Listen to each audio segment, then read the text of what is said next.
Hey guys, this is Huang and this is the channel about how to immigrate to Canada.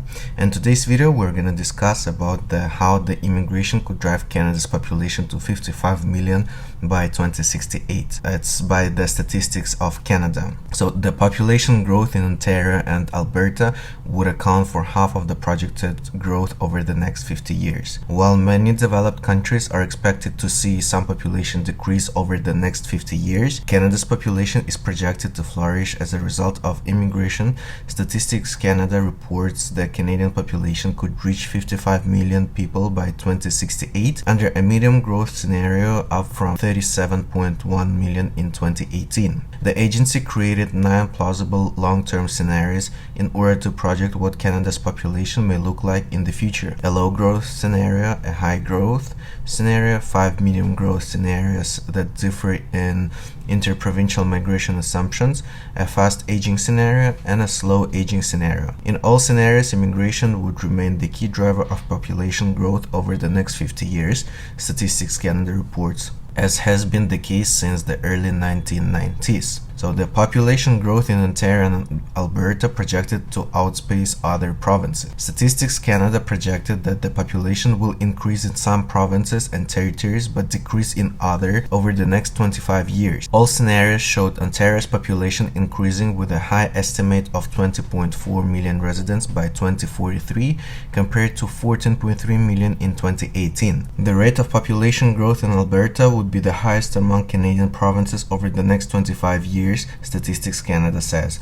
Its population could reach a high of 7.3 million people by 2043, an increase of 3 million over 2018. Most scenarios show the population of Alberta surpassing that of British Columbia. Together, Alberta and Ontario would account for more than half of Canada's projected growth between 2018 and 2043 in all scenarios, Statistics Canada says. Atlantic provinces, Prairie provinces, Quebec, and territories. The population of Manitoba and Saskatchewan are also expected to grow over the next 25 years. Combined, the two provinces could outnumber the population of Quebec, according to all projection scenarios by 2043. Most scenarios show Quebec's population growing at a slower rate than the rest of Canada, whereas Quebec's share of the total Canadian population stood at 22.6% in 2018. Statistics Canada's projection showed it decreasing to between 20.1% and 20.6% by 2043. Low and, in some scenarios, negative population growth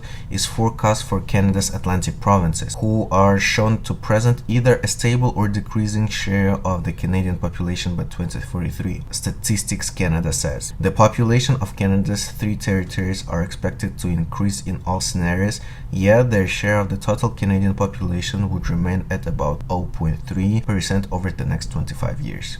So as you can see, the growth in Atlantic provinces is very slow, and they're expecting it to be very slow. That's why they're implementing all these new pilots, such as Atlantic Immigration Pilot Program, as well as the Rural and Northern Immigration Pilot Program. So there will be more and more projects popping up from the Canadian immigration system in order to attract more people in these provinces. And as you remember that we're providing different type of services that might help you to immigrate to Canada, especially under the Atlantic Immigration Pilot Program and the Rural and Northern Immigration Pilot Programs. So we're providing different services such as writing your CV and cover letter according to the Canadian regulations and standards, as well as preparing the perfect cover letter that you would pinch the employer and they would be attracted and interested in hiring you. As well as we provide the My Resume package that would help you to get more opportunities, more job offers, more interviews from the Atlantic provinces, from the designated employers in Canada. And the last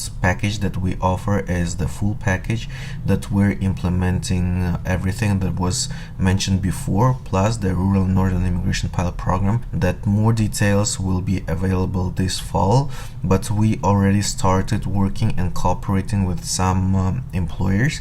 So stay tuned and follow us, and we will reveal more information about the future immigration project. This is it. That was Huang, and that was the channel about how to immigrate to Canada. If you like this video, please subscribe to our channel, share with your friends and relatives, press the like button below, and all the detailed information about our packages will be available under this video. I'll see you soon.